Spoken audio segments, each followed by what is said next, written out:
Welcome back to the Shine Within podcast. I have a very special guest. I have Nicole Hickman. She is a seasoned medium, Akashic record reader, angel reader, and animal communicator. Her spiritual journey began as a young girl in Germany when a mysterious voice spoke on her earthbound mission. This path was further cemented on a fateful Valentine's Day when, at age 24, she experienced a miraculous survival from a severe car crash. Thanks to her guardian angel, she survived. Over the years, she has been privileged to study under spiritual luminaries such as Eckart Tolle, Dyer, Neal Donald Walsh, and Matt Kahn. A profound Kundalini awakening and an out-of-body experience in May 2021 further deepened her spiritual understanding. Now, embracing her mission, she bridges the gap between our world and the spiritual realm, connecting individuals with messages of hope, guidance, and unity. Thank you so much, Nicole, for joining me today. Thank you for having me. I'm very excited to be on your show. Yes, I'm excited too. I know we were just talking earlier, just right now, about spiritual awakening and the whole process of everything. But I want to talk a little bit about your experiences when you were a girl, especially when that moment when you heard that voice. When you heard that voice, what was actually going through your head at that time? At that time, I had no idea what just happened. So I looked around and it was like nobody was there, but I heard a very soft, gentle voice, and it felt so warm, it felt so comforting. And I mean, for many, many years, I had no idea why I heard that. And after my Kundalini awakening, all made sense. So it was definitely something very special when I look back now.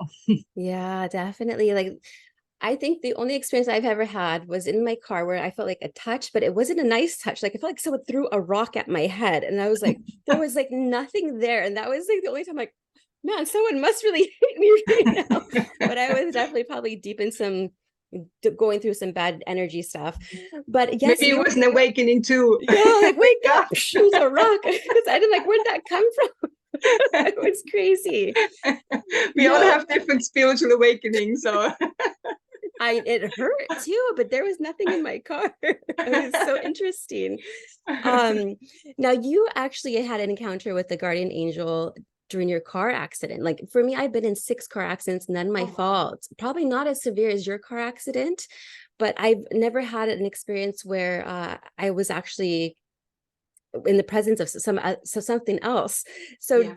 did it kind of shape your whole spiritual perspective when when that guardian angel was talking to Yes. you, or like protecting you, I guess, right? Yes, it definitely made afterwards very clear that we are not alone, that we have helpers, that when this is your time, it is your time. And it was not my time. So it's also nice to know that we have guardian angels, we have helpers, and it also built my trust in the other side, you know.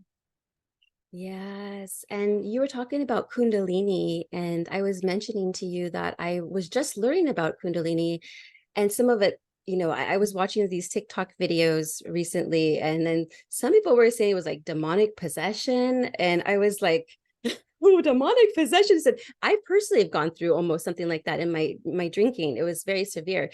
But Kundalini is, I think people get like confused when it comes to that. Can you explain what Kundalini is and how Kundalini actually helped your spiritual awakening? Yes. Well, I can only talk about my own experience, and I'm sure everybody else who went through Kundalini has something else to say. So I talk about my own experience. And for my understanding is Kundalini takes away first your false control. So your ego goes through a lot of purging. When this happened to me in 2018, my life fell apart. You know, I was not able to eat. I lost 40 pounds. I couldn't work. I had a burnout. Everything around me just kind of like fell apart. So in that sense, my ego lost grip of a false belief that it had. But then this is the first stage. So Kundalini comes in 3 stages. So everything crumbles first, but then you get an insight on why everything crumbled. So that's the second phase, where you then understand, you see everything from a bigger picture. And then you have, I had out of body experiences, and I saw things from soul perspective. But that's the second phase. And the third phase is now with all this new insight and all this new, would you falsely believe that that was control, and then you went through this. It's an ego transformation where your ego gets basically waken up or grown up and have now a soul perspective. So the third phase is now you go through hardship too, but this time you are very gentle with yourself. You embody all the wisdom, all what you learned towards your inner voice, your ego, and you basically all what you embodied now, it's now you're helping yourself going through this process again with the most loving voice, most caring. It's almost like you're guiding yourself to the other side. So it's for a lot of people, they think that Kundalini is something they can, let's say they do 10 years of Kundalini yoga, and then after that they have like more understanding of that. I mean, yoga is wonderful, but it's not, in my understanding, it's not helping you, because what Kundalini is, it takes away all the false control that you have. So it is a process that's very intense. Like I said, it was the hardest thing I had to go through. And who would choose, to go through a process like that and think that this is fun? It is not fun. It's a very hard time. But afterward, everything makes sense, and you can understand now yourself more. You understand the divine more. You understand the world more. You have such a broader perspective about everything. But I understand, or I believe that your soul needs to be ready for this process. Because it is a heavy process, and you need a lot of support, and you need a lot of understanding already for this type of work. Yes. Thank you for clarifying that, because it didn't make any sense when I was watching those TikTok videos. But I always hear about also the chakras. This is when all of your chakras are then like all, I guess, aligned, and then then you have that awakening. I guess everyone's perspective is different. I guess everybody's goes through a different experience.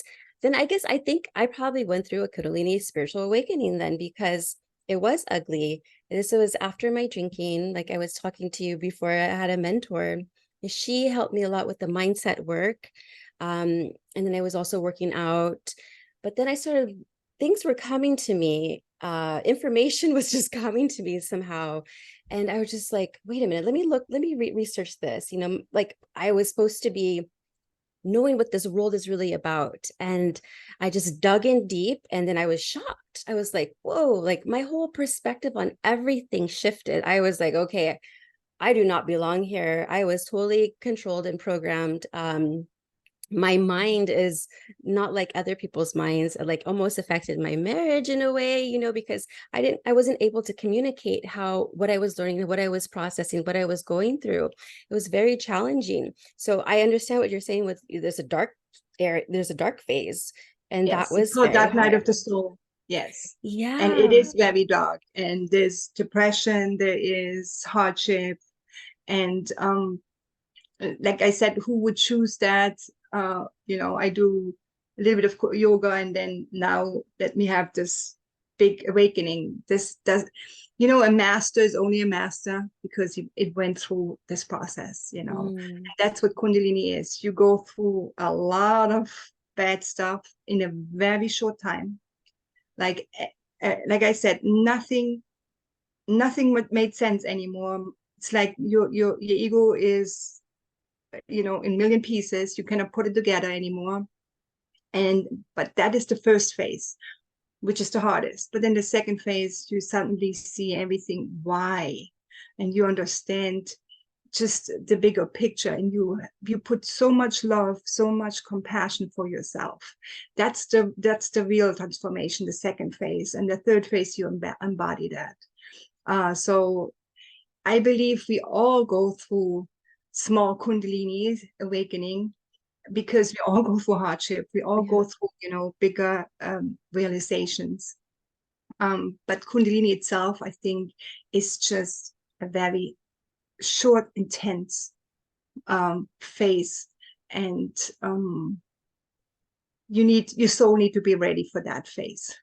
Right. And you were talking about outer body experience and that you had experienced that. Can you share with the audience like how that was and what you felt and how did you come out of that? Yes. So I was driving with my daughter, and I saw a homeless person. And this homeless person was walking across the street, and at the moment I felt a little bit sorry for her. And within a second, my consciousness was pulled out of myself, and I saw my life and the life of this homeless person at the same time, and it had the same value. It's not because I'm now spiritual awakened and I'm something better. In fact, it really showed me how connected we all are, and nothing is more or less. It's all equal in the eyes of the source, and we're all individual, but we're all connected through source. And it was a very quick, it was very profound, that moment. I remember it so clear when my conscience got pulled out, but it's so quick. And my daughter looked at me and said, "What just happened to you?" And I was driving, so this happened while I was driving. And it made me more realize that we are all one and we are all connected. But it's very important to understand that we are not here to ditch our body. We are not here to reach, the oneness. Oneness is expressed through everybody. Mm-hmm. So the individual is important, not that the oneness is anyway there expressed through individuality. Right. Yes, we're a collective. And that's what I've Yes. been trying to say to everybody. I said, we're all one, like we're all one with nature. Like we're just all connected, and it's Yes. through source.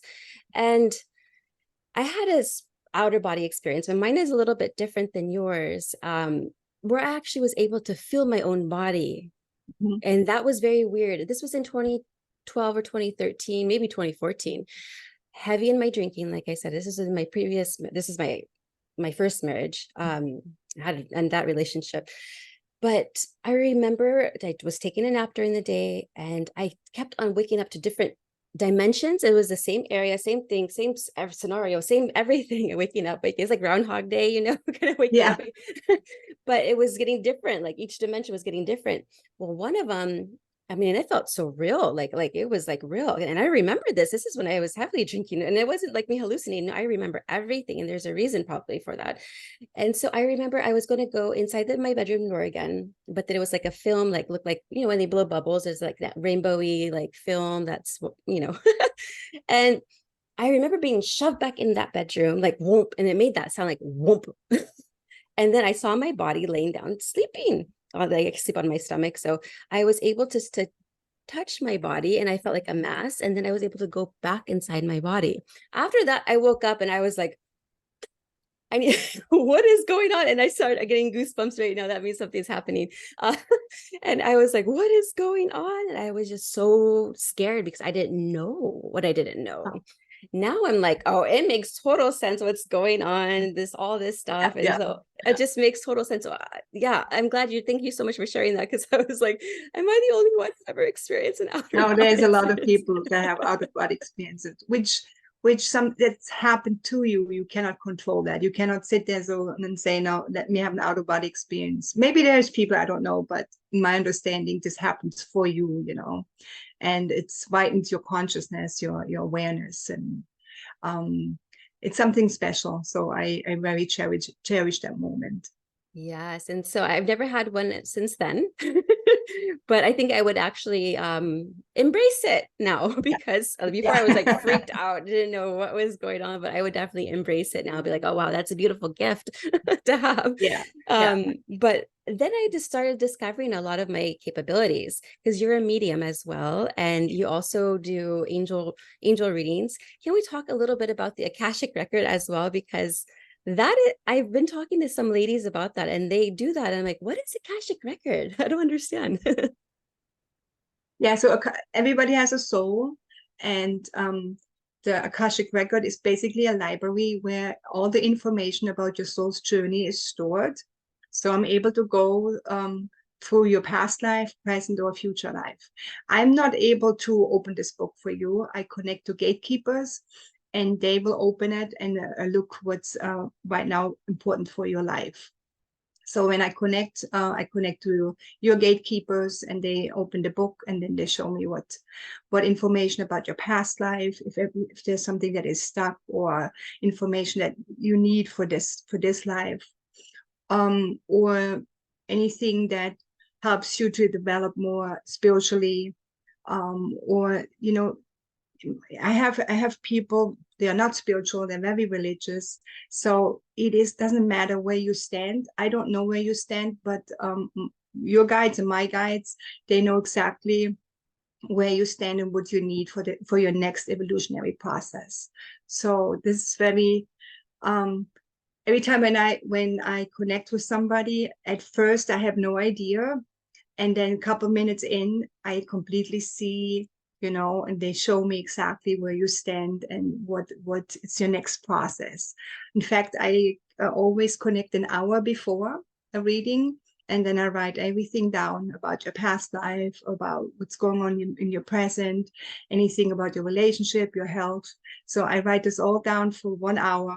Then I connect, and then on the end, most of the time they have questions, but they get mostly answered through my reading. So Wow. Now, do you is it visions that you see or voices that you hear? How is that? this is like a download. I mean, Oh, okay. because I do different readings, mediumship is very slow because I Mhm. connect to loved ones that have passed. Then Mm. when I connect with angels, afterwards I get very cold. I Mm. mostly have to lay down, put a blanket over me, because that energy is very high. So I get very cold. When I connect to Akashic Record, I get so hot. So it's so weird. Every time when I connect, it's a different energy. But the angel and the Akashic Record is more like a download, very quick. It comes, and I just write everything down like very, very quickly.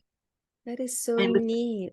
yeah, and with the mediumship, it's like a one-on-one, and it's everybody has a character, and if I connect with you, a loved one that was shy, and the same personality will come. If I have a person that was bubbly and talkative, then this comes through the reading too. So it always depends on the person that I connect on the other side, which, like I said, with the angels and the Akashic Record, it's very quick. It's a download. Oh, neat. Yes. Okay. So download. Good to know. And we were also talking about the animals, because I was just mentioning to you earlier that I love animals, and I'm a fur mommy as well. I have 3 boys, but like I love animals. They're like babies as well. Yes. Um, how did you discover you had a gift into doing animal readings? Well, after my Kundalini awakening, it was clear that I can see now, and I can feel, and I can, I was very sensitive to noise and to, like I said, I saw energy balls, but I did not know really what it was. So I worked with a medium in England for a year to define all my senses. And afterwards, I started off with a mediumship, and then I got guided from my guides to do like the Akashic Record. I learned that. And then I also went through an Angel Academy. I learned that too. And then the last one is because my daughter got a Shih Tzu, and she's like my daughter too now. She's almost 3 years old, and through her, she started me with being very in tune with animals. So I learned it from a college in England. I took some classes there, and I learned that, and it's one of my favorite readings that I do, connect with animals. So I connect with animals that have passed or also living. And I have to say, the living one is the most fun one, because they show me all kinds of things, what about their owner. And sometimes the owner, they laugh because there's some secrets that comes out. Oh, wow. Can you like share, give an example maybe of what they bring up?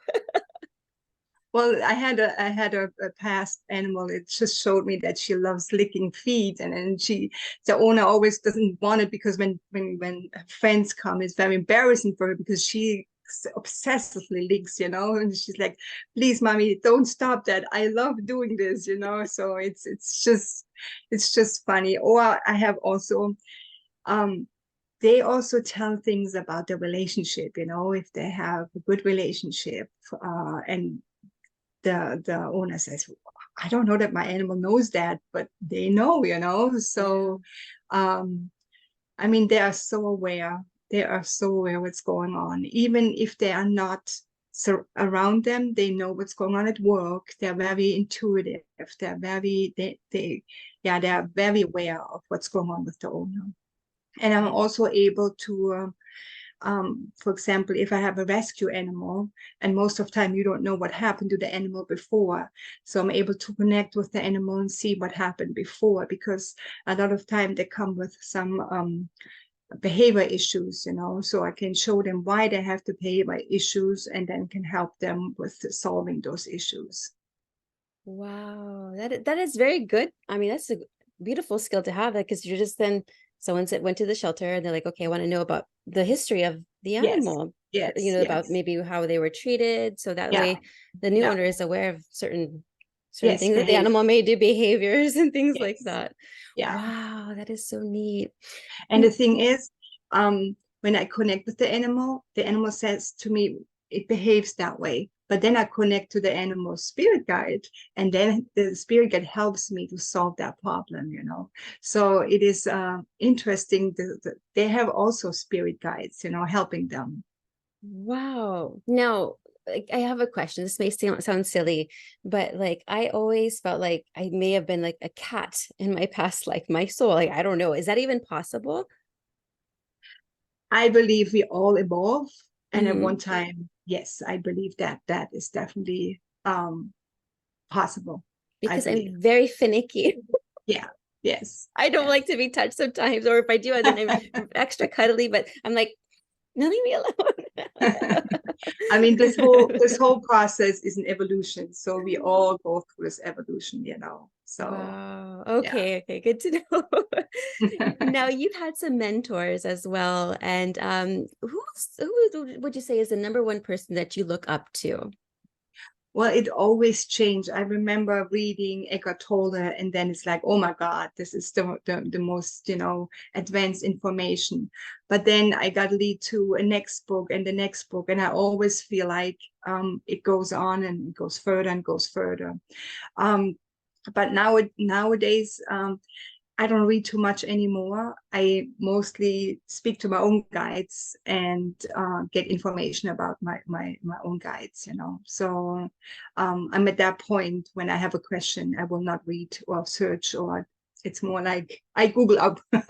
Yeah, you go up. That's right. And now would it be similar to when you say guides, would it be similar to like somebody who may not be so spiritual but maybe religious? Be like, would that be like their God?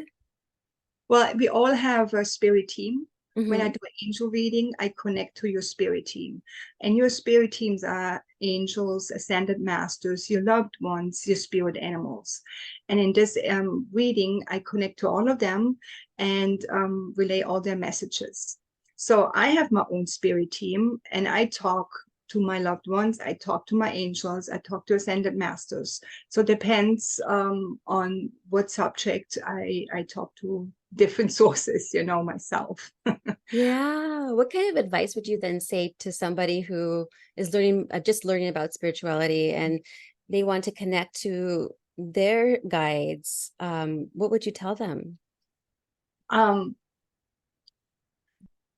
I think I would start with connecting with your loved ones, because they are the most connected to you, and the energy feels similar. If you connect to an angel right away, it feels so foreign that it's almost hard to imagine that you're like, oh, is this even real? But if you connect to your loved ones and get messages or signs, you could ask, give me a sign if this is the right path to take, you know. And then suddenly 2 days later, the song that they always listen to, or an animal that they both loved, you know, comes.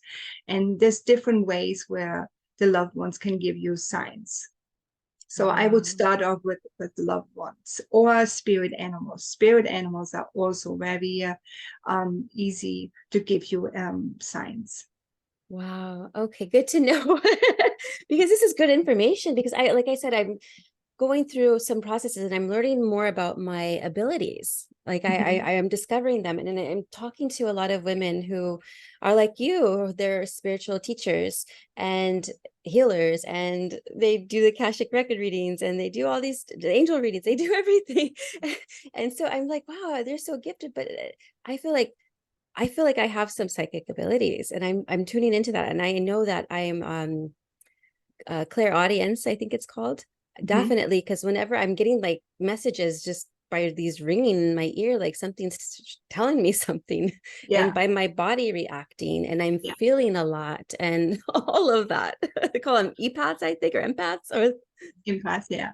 I mean, with the Akashic record, the first step you would open and learn to read for yourself, you know. So if you would be interested, you can always look it up, you know, how to read Akashic record, or take some classes. And so you would learn how to read for yourself, to connect with the gatekeepers. Or if you want to be a medium, I mean, there's a lot of classes out there to take, you know. So I also teach now for other mediums. They have a little bit of experience, but or none at all. It depends.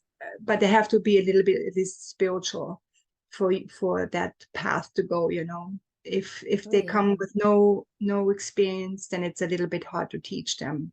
So at least be spiritual, or have a little bit of an understanding what mediumship is. And like you just said, you know, if you get information, you know, I believe that most people that want to go that path, they're already an empath. You know, they're Mm. very sensitive with energies. And I think that is the first step, to be very sensitive with energies. Yes, I And know. if Oh you, yeah, I've always been sensitive to energies. yes. Even on the road, here I'm trying to be calm, and I've learned a lot about inner I'm very peaceful inside. Like, oh, I have my moments, like I'm human, but on the road I feel everybody's anger. It's like I was like, "Ah." And I'm just like driving with, I notice my hands are like clenching onto the steering wheel even like harder. And I feel it. And it's just, I'm just opening up to all of these gifts. I'm like, wow, this is so neat that I have these gifts. Now, what with your clients, how do they come and talk to you? Do they go through like some sort of like a one-on-one, like a connect call with you at first to see if they align, or how do you take your clients through a process? Well, I go have different. Most of my work is through Zoom. So yeah, I have my readings done through Zoom, but I also do house visits, because I know that some people like to be more like in person. And in my area where I live, I will do house visits, or I also go to fairs, which I enjoy too. But it's sometimes a little bit overwhelming, because I see so many at once. And I feel afterwards like it's like a marathon I just ran, you know. But it's very nice and very helpful to see how many people, you know, needs help or wants to connect, you know. So I enjoy either one. And but there is no difference if I would be in person or if I do the Zoom. Anyway, most of my work is done before, and energy is anyway, no matter through the phone or through the, you know, internet or through Zoom, it's the Mhm. same for me. Right. Now, how do you like cleanse yourself from everybody else's energy when you're seeing so many like back to back? What do you do? When I go to fair, I'm sometimes have like 20, 25 people, Mm. and it takes me a couple days to rest, because it's like the next one, the next one, the next one. But when I do a reading a day, maybe I do 1 or 2 a day, that's okay. And I understand anyway, there is no negative energy. There's consciousness and there's unconsciousness. So unconsciousness is just not aware of who it is, or of all the things that consciousness is aware. So for me, it's not, I need to cleanse my energy and, get rid of this darkness. It's more like, I embrace all this, and I'm happy that I was able to help. So for me, it's not, oh, I have to get rid of something. It's more like, okay, now maybe I need to just a little bit more time for myself, because it was just a lot. But nothing about negative energy or anything, because I'm aware that we all go through this evolutionary process, and we all at one point were the same, and it's step by step, and we all get there. The outcome is guaranteed. Yeah. So say one individual living and they've never gone through any spiritual awakening and they pass. What happens to their soul? Do they have to come back and do it all over again until they figure it out? Or how does that work? Just want to see your opinion. I mean, we all are divinity, and divinity, you can take as much time as you want. It's a journey, so it's a free will. So there is no pressure on getting this. There is no, oh, if you don't make this, then you will not ascend. This is all in divine timing, individual. And like I said, the outcome is guaranteed, because you are divinity, and that's the journey to remember back. And it's just a journey. It's for everybody individual, but there's no pressure. There's not, if you don't, achieve this, then you get stuck. Nobody gets stuck. It's always a process. Always a process. Yeah, because I'm trying to remember, who was I before, and I'm now like getting connected. It's like I'm finally getting connected to like, who was I previous, like my spirit as a spiritual being. Who is, I couldn't even say my name because it's not even my spirit. Maybe I should call it something. I don't know, but it's like our inner teacher. It guides us as well. Yes. I think I'm always being guided by multiple sources, and We all are guided. We all guided. And like I said, we all have a spirit team. And just because you're in the first grade does not mean you are, less than an 8th grader. So a first grader makes different mistakes or see things from a different perspective than an 8th grader. So you're not better because you are further. It's just, we all, just think of it, if we all wake up at the same time, this world will stop. So this needs to have like different levels, and it's all individual. It's all where everybody stands where they're supposed to stand. There is no pressure on needing to be somewhere else. That is so neat. Okay, I love that. Now, if people wanted to work with you or even find you on social media, where can they follow you? I have an Instagram. My Instagram name is Nicole Hickman _ Akashic, a medium _ Akashic. And then I also have a website, and my website is NicoleHickmanMedium.com. Wonderful. And I will go ahead and keep those links in the show notes for the listeners. But lastly, what message or insight would you like to share with listeners who might be on the cusp of their own spiritual awakening? Spiritual awakening is always, comes in phases. And at first, it's a hardship, but then you will be guided to see from a bigger perspective. And then the third step is to have that gentle voice for your own ego and be gentle with yourself, So just remember that through the love for yourself, this is where you see things with the bigger picture, with the bigger perspective. So, and it's not to avoid the situation.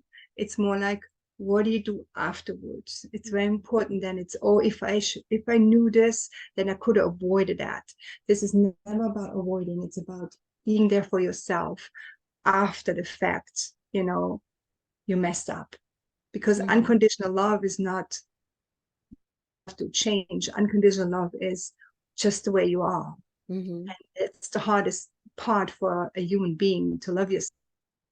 Because they always think, if I've done this better, then I could have that. And it's the opposite. If you just see yourself as how perfect you are at that moment, because at that moment you did not know better.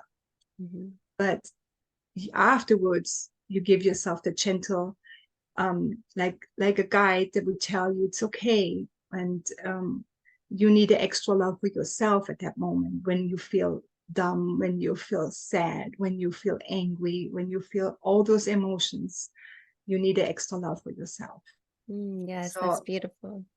I hope that everybody just remembers the fact afterwards to give themselves more love, not less. That's great. I love it. Yeah, and be led by the spirit, not the ego. Yes. Well, the ego Wonderful. is a child mind, Yeah. and it needs a lot of love.